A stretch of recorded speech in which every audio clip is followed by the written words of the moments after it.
gonna do this. Q, you gotta go. Fuck out of here. Nah, nigga, both of y'all. You talking to me? Bye. Go, Q. And Yola, get the fuck out of here, man. Yeah, so we can get this shit Write done. the song, Q. Shut the fuck up, Q. He's with you, Q. Yola, yes.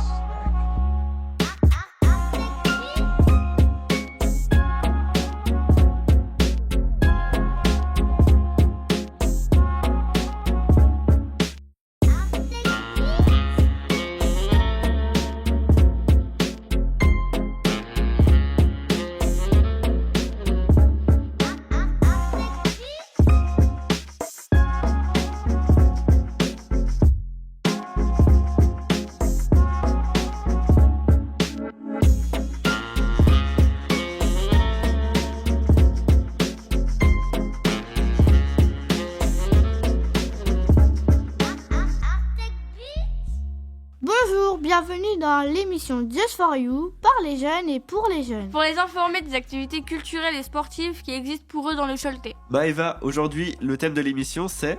Les coulisses du sport. Et Kaïssa, qui avons-nous rencontré? On a rencontré le directeur technique Pascal Citeau de la patinoire à Cholet. Aujourd'hui, nous avons M. Pascal, directeur technique. M. Pascal, nous avons quelques questions à vous poser concernant le patinoire et votre formation. Comment vous êtes en arrivé là? Alors j'en suis arrivé là par hasard déjà. J'ai fait un métier de frigoriste. J'ai appris le froid, comment on fait fonctionner un frigo. Et parallèlement à ça, je faisais du hockey sur glace quand j'ai... Voilà. Et donc on est venu me chercher pour faire fonctionner l'ancienne patinoire de Cholet, pour qu'on puisse conserver cette ancienne patinoire. Et voilà, j'en suis arrivé que je suis tombé amoureux de la patinoire quand j'étais petit déjà. Je me suis retrouvé à continuer. Ça fait 33 ans que je travaille dans la patinoire. Ah, ok. Ce métier a une formation spéciale? Alors non, il n'y a pas de formation hélas qui existe aujourd'hui. Pour mon métier, oui, il y a une formation de frigoriste, mais il y a très peu de frigoristes qui travaillent en patinoire. Il y en a quelques-uns, surtout sur les gros sites comme on a aujourd'hui. Voilà, après tout ce qui est formation pour apprendre à faire la glace, eh bien pour l'instant c'est encore pas officiel. Mais voilà, on voudrait que ça soit un métier qui soit reconnu, de technicien surfaceur par exemple. Ouais. Donc on travaille là-dessus avec certains organismes pour pouvoir un jour faire reconnaître ce métier. Comment on fait pour fabriquer de la glace? Comment fabriquer? Parce qu'une vidéo qu'on a regardée hier, on met, je ne sais pas si on met l'eau bleue dedans et ça coule et c'est pas... De l'eau bleue. Alors le fréon, c'est un gaz qui permet de transporter de la chaleur d'un endroit vers un autre. Donc c'est utilisé uniquement dans les machines que vous avez vues en bas. Il y en avait 3 grises là.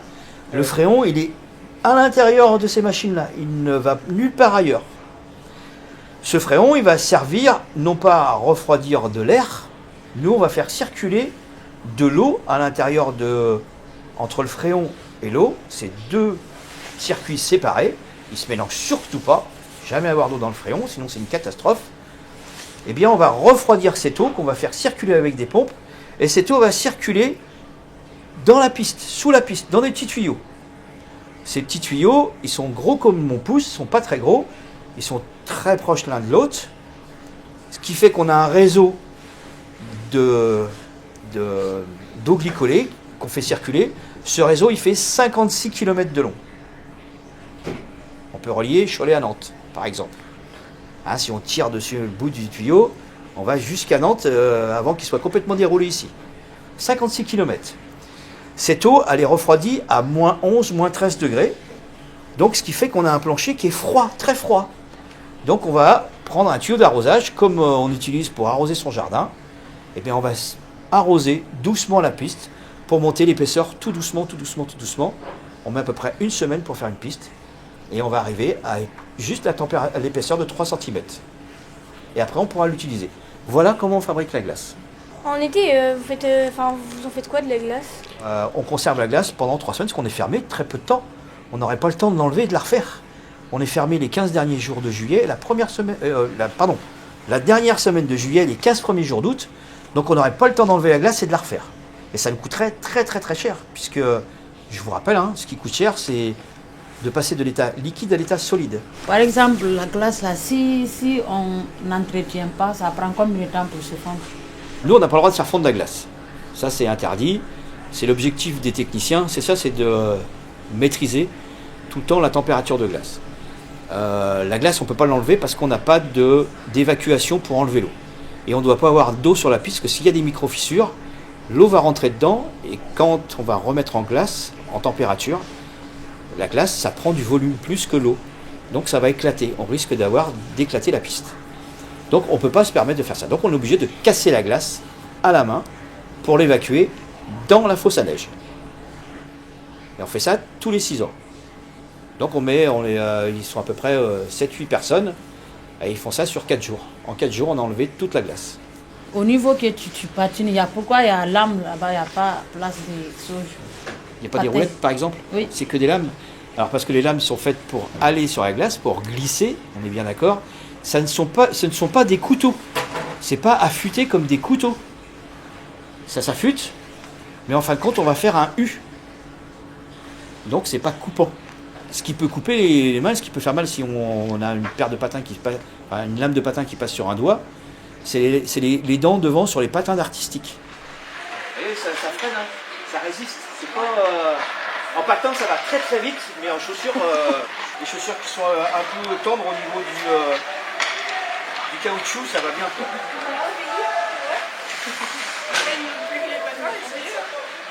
J'avoue, on dirait du verglas.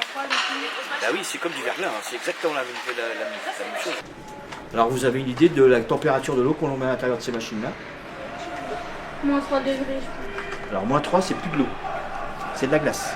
Donc on ne peut pas l'étaler. 0 degré. Encore pire. C'est à la limite 0 degré. On est entre glace et... 2 degrés. Non. Alors vous n'allez pas trouver. C'est 60 degrés. Ouais. On met de l'eau. Oui, c'est chaud, 60 degrés, oui. Bien parce qu'on est obligé de parfaitement avoir une fusion entre la glace existante et l'eau qu'on va apporter. Donc on va faire fondre avec 60 degrés, on fait légèrement fondre la surface de la piste existante et ça va bien se marier avec la glace. Ok?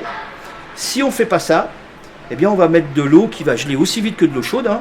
Elle sera de l'eau froide, mais il ne va pas y avoir une bonne fusion et on va se retrouver avec de la glace en surépaisseur et à force de surfacer, on va faire un millefeuille qu'on appelle ça.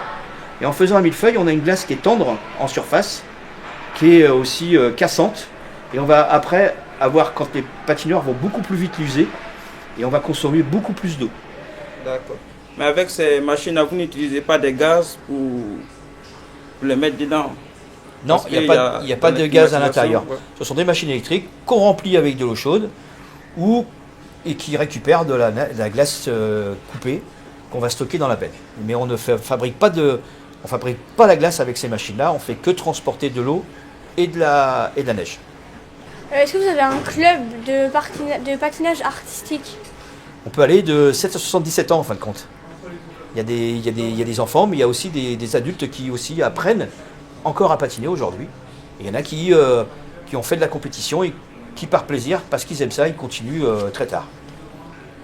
Et c'est valable aussi pour tous les autres activités comme le hockey, la danse sur glace, le short track. Il y a des personnes qui, par amour du sport, continuent très tard. Êtes-vous fier de faire ce métier? Ah oui, je suis fier de faire de ce métier, ouais. Je suis très très très très fier. Ouais. Ouais, c'est pas un métier courant, dans un milieu courant, dans un établissement courant. Ouais, je suis fier de faire ce job, ouais. Ouais. À la patinoire, il y a des soirées mousse. Et le directeur technique Pascal Citeaux m'a expliqué que la mousse, elle n'est pas comestible, mais elle n'est pas toxique. Parce que quand les petits tombent ou... Et après, nous sommes allés rencontrer le club de badminton. Reviens là. D'accord, je frappe, boum. Si tu fais pas ça, c'est mort. Ça fait combien de temps vous recevez les personnes en situation de handicap? On a fait 5 ou 6 ans. Mais là, c'est presque des anciens pour nous, hein, parce que ça fait longtemps, c'est des réguliers. Vous avez des règles adaptées? Non, comme des règles comme les autres. Comme les autres, exactement. Voilà, pas de raison. Hein. Ils galopent pareil que les autres, ils courent pareil que les autres, ils vont chercher les volants pareil que les autres. Donc non, il n'y a pas de raison. Moi, vous est venue l'idée d'entraîner les personnes sous le handicap?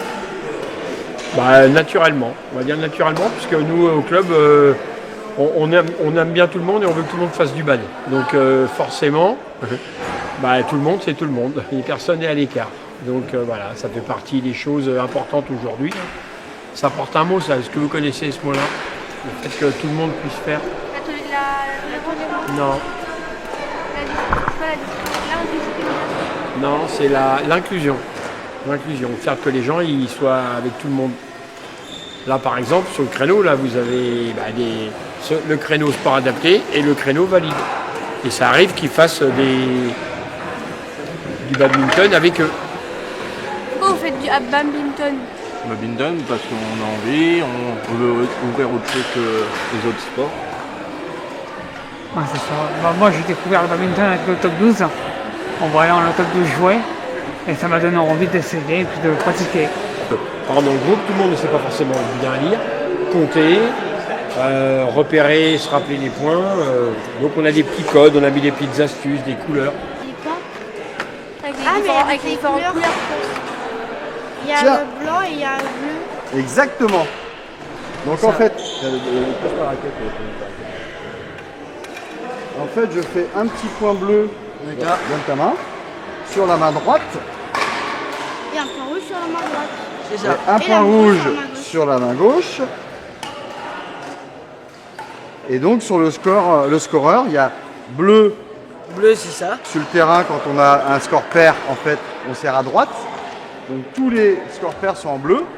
Et tous les scores rouges, regarde, si je mets un, hop, les scores rouges, ils sont à gauche. Donc là, quand ils ne savent pas, ils regardent leur score, la couleur, ils regardent bleu, c'est à droite, ils servent à droite.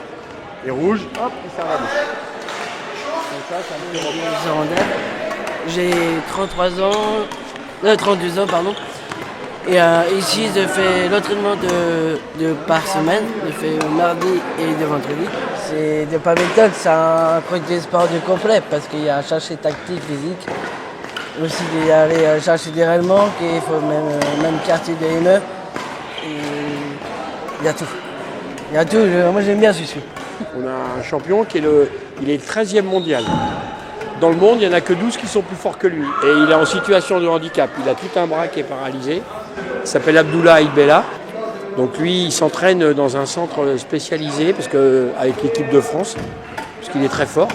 Et puis après, on a une équipe de champions, des gens qui jouent à un niveau mondial aussi, parce qu'on a une équipe en ce qu'on appelle en top 12.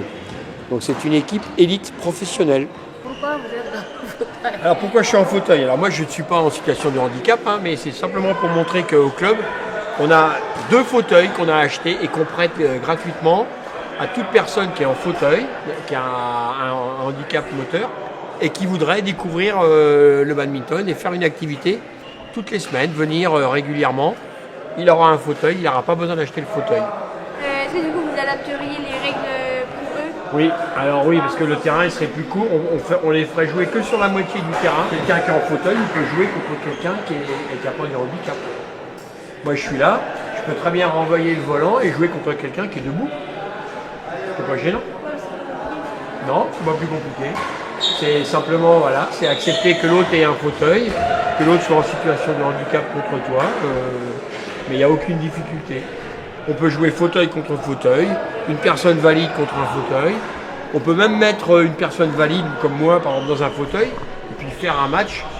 On peut. Est-ce que vous changeriez le tarif ou pas? Et puis il faut qu'on lui prête le fauteuil, c'est le même prix. On ne va pas lui faire payer un prix supplémentaire. On lui prêtera la raquette, on lui prête le volant, on lui prête le fauteuil. Il n'y a pas de souci là-dessus. Et il aura une personne qui sera là pour l'entraîner aussi. Aujourd'hui, on n'a personne en fauteuil au club. On attend, s'il y a une personne en fauteuil qui regarde l'émission et puis qui se dit tiens, moi j'ai envie de faire du badminton, eh bien qu'ils viennent, on va l'accueillir avec beaucoup de plaisir. Si je suis en situation de handicap, comment je fais pour faire du badminton? Il faut venir au gymnase, n'importe quel soir. Après, il y a des responsables qui sont là tous les soirs à partir de 16h30. Donc comme il y a des responsables à partir de 16h30, ils vont vous aiguiller, ils vont donner les renseignements, ils vont vous dire comment on fait pour se licencier. Aujourd'hui, principalement pour les personnes qui jouent sur des créneaux adaptés ou avec handicap, c'est le lundi. On a le lundi, le mardi et le vendredi. Donc il y a 3 soirs où des personnes en situation de handicap peuvent jouer. Donc il suffit de venir sur un créneau. Autre solution, c'est d'aller voir sur notre site internet. Donc le BASH, vous faites BASH, Badminton Associative Choletais. Vous allez sur notre site internet et là il y a toutes les informations, les créneaux, les jours, les tarifs. Et ce qui est très important, c'est que quand je dis qu'on peut accueillir des personnes en situation de handicap, ça veut dire aussi qu'on a le label. On fait partie, ça s'appelle le Handi Guide. Donc c'est un guide qui recense toutes les associations capables d'accueillir des personnes avec handicap. Et enfin, nous avons rencontré un sacré personnage, c'est le cas de le dire. Michel Léger, le fondateur de Cholet Basket. Aujourd'hui, nous avons Monsieur Michel Léger, le fondateur de Cholet Basket. Nous avons quelques questions à vous poser. Pas de problème. À votre disposition. Merci, monsieur. La première question est en quelle année vous avez eu l'idée de créer Cholet Basket? L'année où je l'ai créé, en 1975. Est-ce que c'était un rêve pour vous de faire une équipe de Cholet Basket? C'était pas prévu, c'était sur un coup de tête. Le club où j'étais avant, s'appelait la Jeune France de Cholet, qui jouait à un bon niveau. Parce que j'étais président de la section de basket de ce club, qui a un patronage tout à fait remarquable à Cholet, et d'une grande importance. Il y a 3500 licenciés parce qu'il y a toutes les activités, il y a tous les sports. Qui jouait à un bon niveau, mais moi je voulais jouer le niveau supérieur, première division, et ça supposait de donner dans le professionnalisme. Et le club Omnisport de la Jeune France était contre le professionnalisme, c'était une association, loi 1901, qui ne permettait pas ce genre d'activité. Okay. Donc avant, j'en avais pas rêvé, j'avais jamais imaginé que je monterais un club. Et quand je suis rentré chez moi, que j'ai dit ça à ma femme, elle m'a dit mais c'est comme pas vrai, t'es cinglé de monter un truc comme ça. Surtout que moi, c'était pas mon métier, moi j'étais pas un professionnel du basket. Mais étant président du Cholet Basket, vous avez pu gagner des trophées. Oui, on voit sur toutes les pancartes qu'il y a au-dessus, là, derrière vous notamment, toutes les pancartes là-haut qui rappellent les titres qu'on a ramassés. Là, derrière, ouais. Toutes les pancartes là-haut. Ah, ok. Mais quelle était votre plus grande victoire? Le club était champion de France, mais je n'étais plus président à ce moment-là. Mais la plus grande victoire de tous les Choletais, quand ils en parlent, c'est d'avoir battu ici, dans cette salle, le Real Madrid. Et une salle qui contient 5000 personnes, j'en ai mis 8000 ce jour-là. Puis il y avait 2000 dans une salle à côté qui regardaient sur les écrans de télévision. Ça vous a fait quoi d'écouter un match à la radio?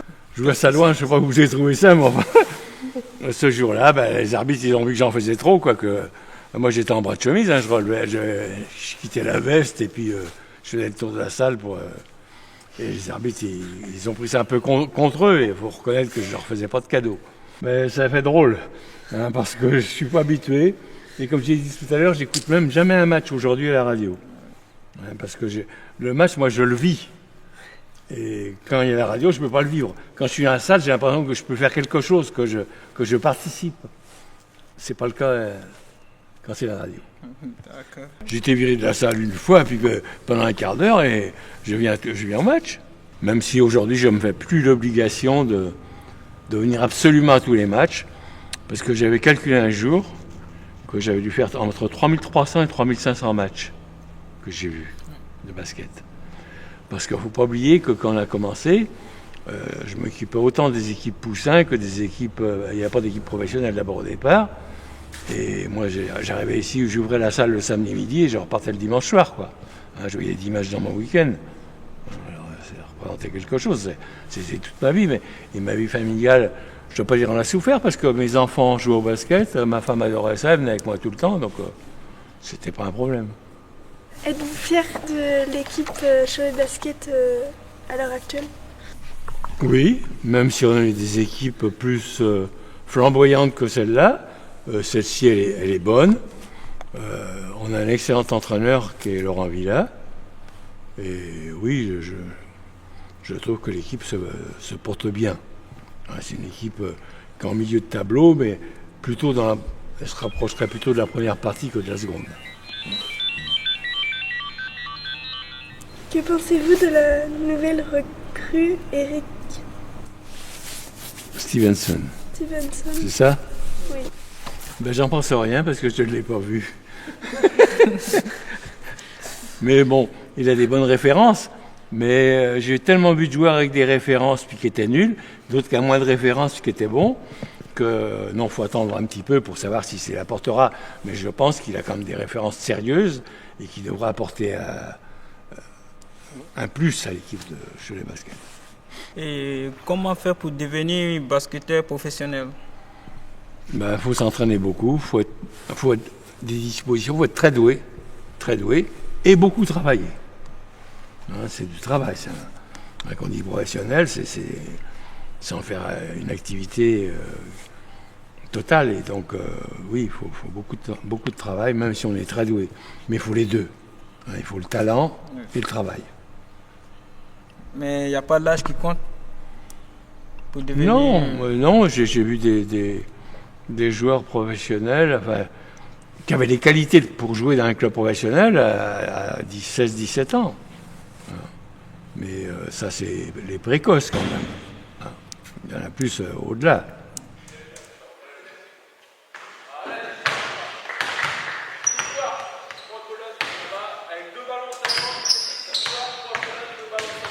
Je suis content d'avoir créé ça. Là, vous allez me dire que je me gonfle les chevilles en disant ça, mais je pense que il y a maintenant 49 ans que le club a été créé, et je crois que c'est en 50 ans l'événement le plus important qu'il y a eu à Cholet. J'en suis persuadé, et la plupart des gens le sont. Parce qu'on a été connus comme à travers toute l'Europe avec ça. Aujourd'hui, on fait des petites coupes d'Europe, c'est un peu des coupettes aujourd'hui ce qu'on fait, mais moi j'ai joué les grandes coupes d'Europe au Real Madrid, à Moscou, à Kiev, dans toute l'Europe, à Madrid.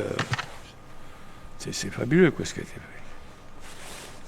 C'est ça les plus grands souvenirs que je puis avoir. Avec tout ce que ça comporte, parce que bon, il y a eu plein d'aventures, mais il faudrait des heures pour en parler. Aujourd'hui, Cholet n'est pas connu par le mouchoir, il est connu par son équipe de basket, ça c'est sûr. Le mouchoir, c'est un peu le folklore, le basket, c'est la réalité.